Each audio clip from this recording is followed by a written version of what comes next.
when it feels like isolation, but it's actually preparation? What if this season of isolation isn't punishment? What if it isn't rejection? What if it isn't loss? But what if it's preparation? And what if it feels like being cut back, but it's actually pruning? And what if it feels like silence is a season where your roots are being secured so that when you bloom and blossom and flourish, you don't break? Let's get into it.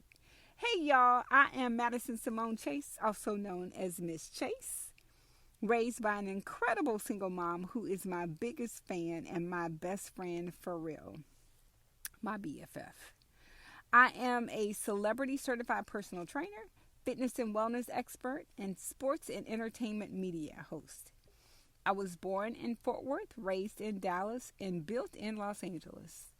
I trained with Juilliard with School of American Ballet, becoming the world's only three-time ESPN Miss Fitness champion, appearing in over 450 fitness DVDs. The first of those 450 fitness DVDs was led by celebrity trainer and the GOAT, Gunnar Peterson himself, known for training the Kardashian family. As a certified celebrity personal trainer myself, I've worked with Robert Pattinson of Twilight and Batman, Chris Tucker of Rush Hour, and Amber Riley of Glee, Dancing with the Stars, and The Masked Singer champion. And as a sports and entertainment media host, I've had the joy of interviewing Richard Branson, Dwayne "The Rock" Johnson, Emma Stone, Viola Davis, Tyler Perry, Tiana Taylor, Justin Baldoni, and Issa Rae, to name a few of my celebrity clients and people that I've interviewed on the red carpet. And I share my story to honor the millions of sacrifices my single mom planted in me so that I could blossom and flourish into the woman I'm still becoming. So, wherever you're listening from, please pull up a digital chair, grab some hot or cold herbal tea, and welcome to my cozy home of Cut to the Chase at 8. A 15-minute micro-learning moment for macro living. And I am so overjoyed that you are here, because this is where we explore life, spirit, mind, and body through lived experience, yours and mine, and intentional growth. Join me daily for just 15 minutes twice a day at 8 a.m. and 8 p.m. Central, because this is your daily pause for a cause, for clarity, for wellness, and for allowing grace in this space, and for intentional decision making. Each episode, my offer to you is 3 keys and 1 reflection question. And hopefully it is something practical, grounded, and hopefully something you could carry with you after listening. So let's take a breath together. Inhale, 3, 2, 1. Exhale for 5, 4, 3, 2, 1. Let's cut the noise. Let's get clear. Let's get ready. Let's get set. And let's grow. We are settled in. So wherever you're listening from right now, if you're driving, walking, resting, working out, or simply pausing, let's allow this moment to be a soft place for you to land and listen. Because today's conversation is for anyone who has felt isolated, alone, unseen, cut off, slowed down, removed, or separated from what once felt familiar. So I like to start every episode with a question. And today's episode, the question is, what if this season isn't about being alone, but being planted? In nature, nothing blooms all year round. And before growth comes grounding, and before visibility comes stability, and before fruit comes the root. And that's where many of us are, right? Even if it doesn't feel good. We often associate isolation with something being wrong, but in nature, isolation is strategic. Seeds are buried before they bloom, roots grow in darkness, pruning happens quietly, growth happens underground long before it's visible above ground. There's a favorite saying that I've seen, and it says, sometimes when you think you've been buried, you've actually are being planted. And so when life starts removing distractions, people, noise, access, or familiarity, or frenemies, it's often not loss, it's alignment. It's life saying, we're strengthening the foundation. Which brings me to key number 1. Pruning is not punishment, it's protection. And pruning looks harsh. Branches are cut. What once produced is removed. What felt useful is trimmed back. But pruning doesn't destroy the plant, it redirects the energy and the spirit in the branches.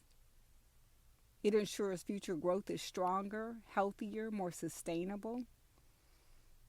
Because in our lives, pruning may look like relationships ending, friendships or frenemies ending, access being reduced, seasons of quiet, invitations stopping, and fewer people having access to us, but being mindful of the people who do have access to you.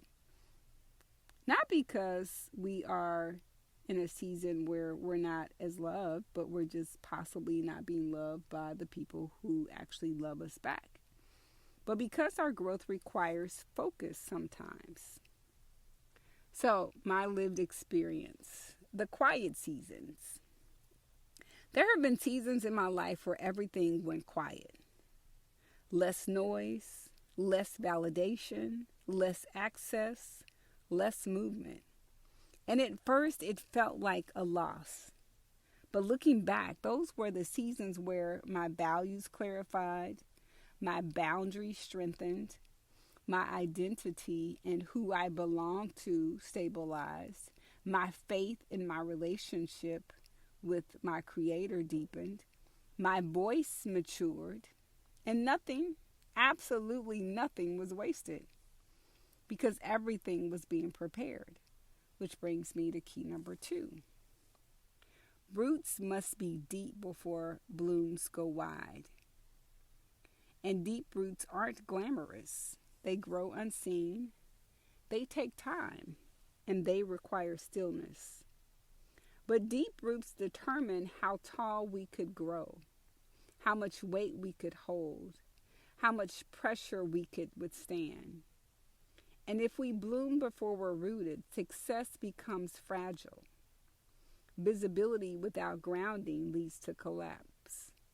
This season, this stillness, the isolation, the quiet may be exactly where our roots are being anchored.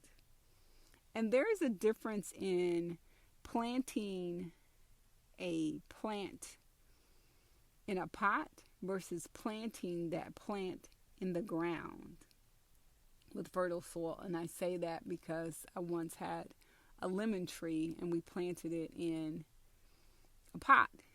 And my mom thought it was dead. She was like, oh, there's no way that plant is going to make it. And I was like, I'm going to still keep nurturing it because it looked like it was done.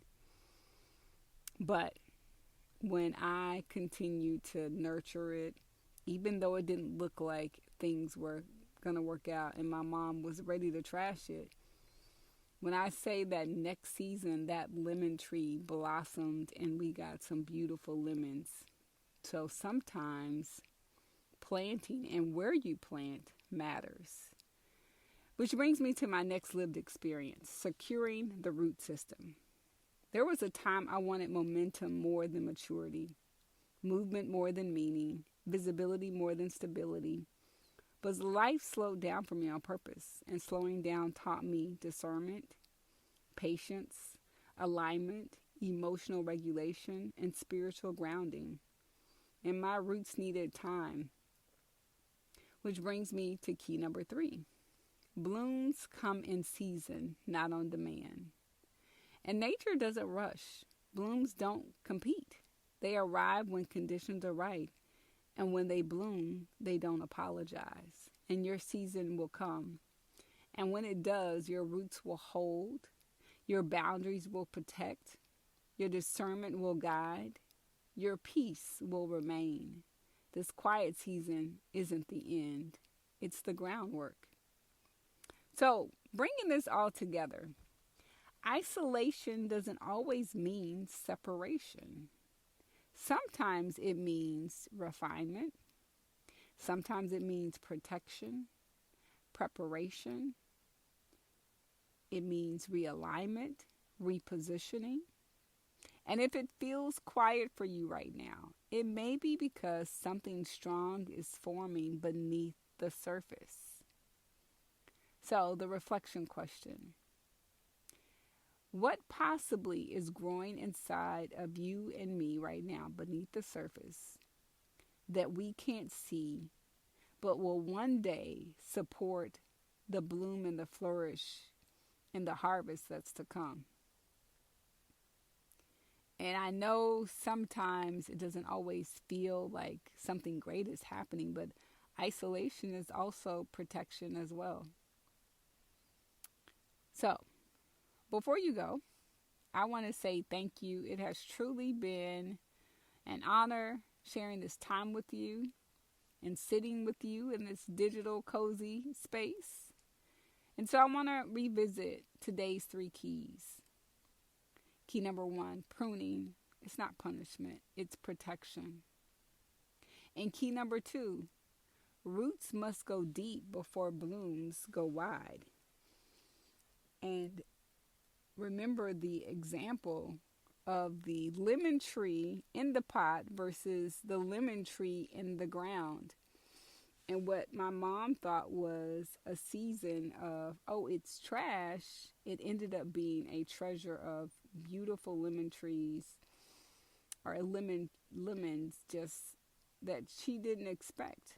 Because had I thrown it in the trash and had I given up on this plant that didn't look like that it would blossom at all, we would not have had the beautiful lemons that we got. But it was a beautiful lesson for me too, and for her, because she just thought it was trash. And I was like, nah, I saw the vision. So sometimes you have to hold tight to whatever God has put in you, and you know that there is a bigger vision. And don't let people tell you that isolation is something that it's not, because isolation is definitely preparation. And sometimes we have to be careful of letting people speak things over us when we know that's not what is true, what's not purpose for us. Which brings me to key number 3. Blooms come in season and not on demand. So as much as we could want something in the season that we're in, sometimes it's about being patient and preparing yourself for what's to come. And not everybody is meant to experience all seasons with you. And your one reflection question: what might be growing in you and me right now beneath the surface that sometimes people can't see, and it's not their business to see, but one day will support your bloom? So if today's episode offered you clarity, grounding, or a pause for a cause you didn't know you needed, or if anything I shared pricked your heart or lit a spark, please subscribe and share this with someone you care about. And leave a comment so that this episode, it isn't a monologue, but a dialogue. And leave a 5-star rating, because it helps this space to grow. And I want to know what's blossoming for you. And have you ever been in a season of isolation, and what that actually looked like? Because sometimes that season of isolation is preparing you for patience, to be more patient. So let's close with one breath. Inhale for 3, 2, 1. Exhale for 5, 4, 3, 2, 1. I'll see you tomorrow at 8 a.m. and again at 8 p.m. Central. This is Cut to the Chase at 8 with me, Madison Simone Chase. Let's cut the noise. Let's get clear. Let's get ready, set, grow, and go, and be great. Blessings to you and yours until tomorrow.